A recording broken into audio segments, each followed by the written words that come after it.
ప్రస్తుతం సినీ ప్రియులంతా ఎంతో ఆసక్తిగా ఎదురు చూస్తున్న చిత్రాలలో మహేష్ రాజమౌళి కాంబోలో తెరకెక్కుతున్న మూవీ ఒకటి. ఎస్ఎస్ఎంబి 29 చిత్రం భారీ పాన్ వరల్డ్ చిత్రంగా రూపొందుతోంది. ఈ ప్రాజెక్టుపై ఆడియన్స్ లో హైప్ తారాస్థాయిలో ఉంది. ఈ మూవీకి సంబంధించిన అప్డేట్స్ కోసం ఫ్యాన్స్ ఎంతగానో ఆసక్తిగా ఎదురు చూస్తున్నారు. తాజా సమాచారం ప్రకారం ఈ సినిమా తాజా షెడ్యూల్లో Kollywood star R Madhavan join అయినట్లు టాక్. ఆయన సినిమాలో మహేష్ బాబుకు తండ్రి పాత్రలో నటిస్తున్నారనే వార్తలు వినిపిస్తున్నాయి.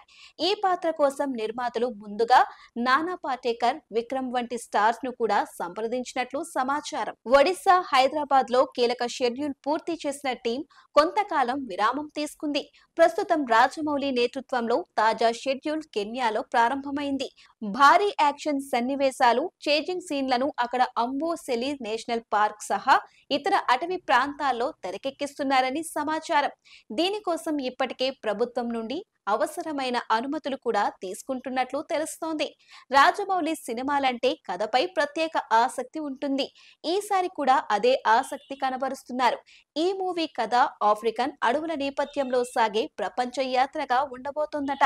దీనికి రామాయణంలో సంజీవని ఇతివృత్తం ఆధారమని వినిపిస్తోంది. మహేష్ బాబును పూర్తిగా కొత్త లుక్ లో చూపించబోతున్నారట. భారీ యాక్షన్ సీన్స్, డైనోసార్ వేటలు వంటి వినూత్నమైన సన్నివేశాలు ఈ సినిమాలో హైలైట్ కానున్నాయని బీటౌన్ టాక్. ఇక ఈ సినిమాలో మహేష్ బాబు, ప్రియాంక చోప్రా, పృథ్వీరాజ్, సుకుమారన్ నటిస్తున్నట్లు ప్రచారం జరుగుతోంది. మొదటి నుండి ప్రీ ప్రొడక్షన్ పనులు, లొకేషన్లు, కథ విషయాలు అన్ని గోప్యంగా ఉంచుతున్నారు. ఈ మూవీకి దాదాపు 1000 కోట్ల భారీ బడ్జెట్ కేటాయించినట్లు సమాచారం. దుర్గా ఆర్ట్స్ బ్యానర్ పై కేఎల్ నారాయణ నిర్మిస్తున్న ఈ చిత్రానికి ఆస్కర్ అవార్డు విజేత ఎంఎం కీరవాణి సంగీతం అందిస్తున్నారు. 2027లో ఈ సినిమాను విడుదల చేయాలనే లక్ష్యంతో రాజమౌళి చిత్రీకరణ కొనసాగిస్తున్నారట.